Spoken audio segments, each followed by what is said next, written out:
Hi, and welcome to Cover Brand, where we cover all things branding, marketing, and advertising to help you understand what the hell branding is and how it works to grow your business.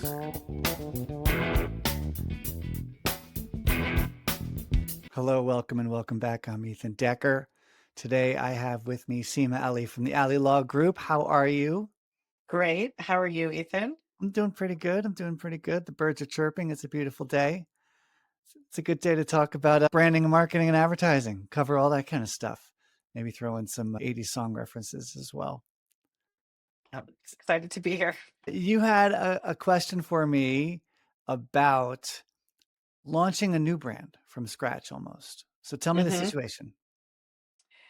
Situation is I started a new company and it's called HRtelligence. So even the name I think was a kind of a new. It's not even a word. I came up with a word to define it, and because it's new and different from what's existing out there, I think I'm just struggling with how to come up with the like a brand and just I think and to me what it is about and you and having the brand helps like just push everything else out like marketing, what we're trying to do, how you position yourself, all of those things, but I think it really starts with the basic, and so that's the situation.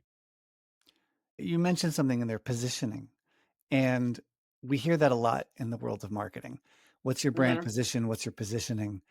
And actually, it's a really great place to start, but a lot of people don't know what it quite means or they use it in different ways.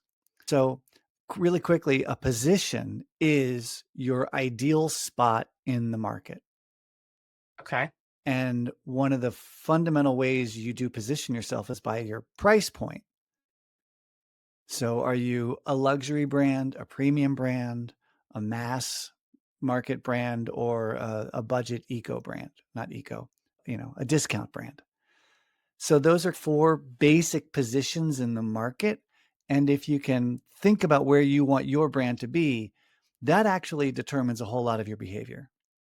Mm, So, that would be step one. What's your price position that you want? Now, sometimes it's a little hard to do that in isolation, just thinking about your price, but there might be other elements that help you think about what position do you want to hold in the market and what position do you want people to think about you. So your position is in that way an ideal brand image. And then you work to create all the pieces of the puzzle so that you can live up to that ideal. okay, that's a great. Yeah, I like the idea of thinking about. So right now I would say price point wise, I've probably priced it almost mainstream discount, Mhm. but the kind of level of service that we're actually providing is probably closer to, I wouldn't necessarily say premium, but like I'd say it's more at the luxury level of what we're providing in terms of quality.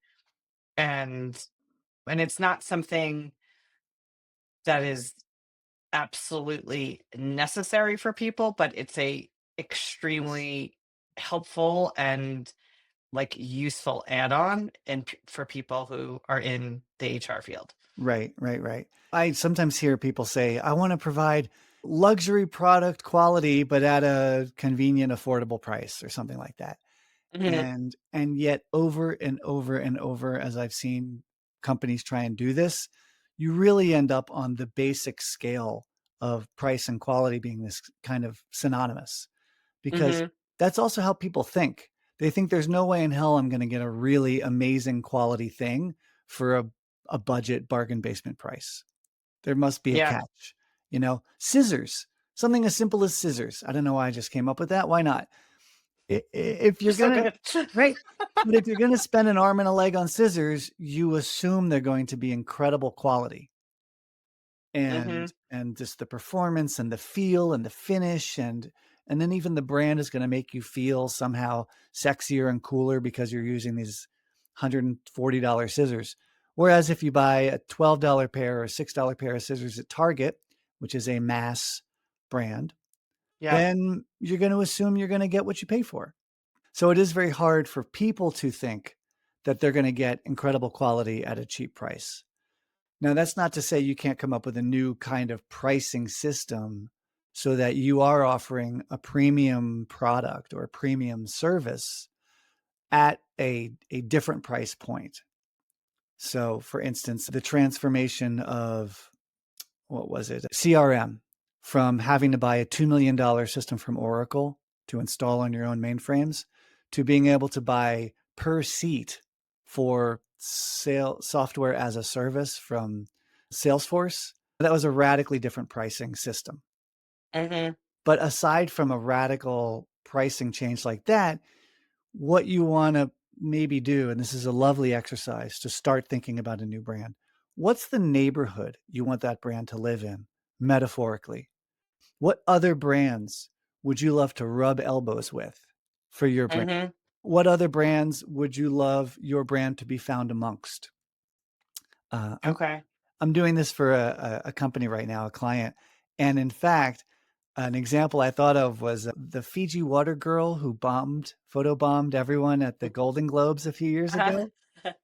I don't know if you remember this, Yeah. but just some white woman, and she was holding the Fiji water on a tray in her blue Fiji water dress, and she looked fantastic, and yet she was behind all of these celebrities, Denzel Washington, Idris Elba, Jim Carrey, Mhm. et cetera, and she was just in the background holding her Fiji. And they very successfully, well, maybe even too much because it was kind of conspicuous, they had their brand, Fiji Water, rub elbows with all the brands of the red carpet, which are, of course, couture and fashion and jewelry, and then the celebrities themselves. So, in that way, they very much thrust themselves into that brand neighborhood. You don't have Mhm. to do it that literally, but it's a great exercise to start metaphorically thinking, well, what brands would you want your brand to be in the neighborhood of? Okay. And they Yeah. can be ideally not from your category. Mm. So think of cars. We're very good at understanding these price tiers in cars. There's Mhm. Kia is a budget car. Mhm. Toyota's a mass car. BMW and Audi become premium cars, and then Bugatti and Lamborghini, they're luxury cars. And you can start to think, well, what type of car, what level of car would I want my brand to be around? And then you can do that on other categories too, like cosmetics or fashion or footwear or electronics or home goods, and just go through your own home or go through your own catalogs of stuff, stores that you visit, and think about where would you want your brand to appear. And that would help Okay. you think about how to position your brand. Mhm. Does that make some Yeah, that makes sense? sense. No, that definitely makes sense. I Yeah. really yeah, that's super helpful. It's a lovely exercise. And then the other two great benefits of doing a brand neighborhood exercise. One is it gives you a playbook in a way. If you feel you're going to be a premium brand like Audi, go to an Audi dealership and look at the pens they have. Look at the Uh-huh. fixtures and the furniture that they use. Look at the coffee that they serve. If you think you're going to be a premium brand like Audi, you better be serving premium coffee like Audi does. You Yes. better have premium toilet Premium paper in the service. Yeah. bathroom. Mhm. So it Yes. gives you a playbook, and Uh-huh. you can very much just pick up that playbook and run a lot of it. And then the second thing is it might give you actual brands to do some co-marketing with. Mhm. So if you're trying to attract customers who would be Audi customers, maybe you actually figure out who Audi owners are or where Audi dealerships are, and you target those same locations or get the email lists of those same people. Yep. Yeah, Yeah. No, I really like that. Yeah, I think I was just focusing so much on like it's something everybody can use, but really I actually don't want to be mainstream. right, Yeah, and as much as so it's like so then but then the price point, I think that's the thing. If I think about I go to Target to shop, but it's more because sometimes it's just whatever, but if I'm really gonna wanna buy something, I probably will go for that premium, or luxury. That's where I want this to be, like right. somebody who's making that choice. Yeah, yeah. And so for better and worse, price and quality are pretty closely related, and people judge quality based on price. Mhm. Going back to those Yeah. scissors, if you see a $140 pair of scissors and they're made in Sheffield, England, somehow you assume they're going to be really great quality and they're going to feel great and hefty and solid. And Mhm. somehow if you get a $6 pair of scissors at Dollar General, I don't even know if Dollar General sells scissors. Let's pretend. Or you go to Walmart, everyday Yeah. low prices. You're going to assume a certain level of quality because of the price. So pricing itself is a form of positioning your brand. Yep. Yeah. I I I like that. Yeah. I think it's a really good idea. And I love the neighborhood thing, like thinking about who I'd want in my little neighborhood. Yeah. A brand neighborhood is just such a great exercise. And also because it's not looking at competition. Eventually, you do look in your own category and you say, okay, within the category, what price position or what positions are the brands holding? But then if you come into that with this lens of, oh, this is my brand neighborhood and this is where I want to play, and this is half of the playbook I can play is just by copying Audi and Mhm. copying Sheffield scissors, then you already have a lot of your work done. And then it's a matter of just finishing it up with the right kind of logo that this kind of brand would have, the right kind of color palette that this kind of brand would have, et cetera, et cetera. The right kind of toilet paper. Yes. No, that part yeah.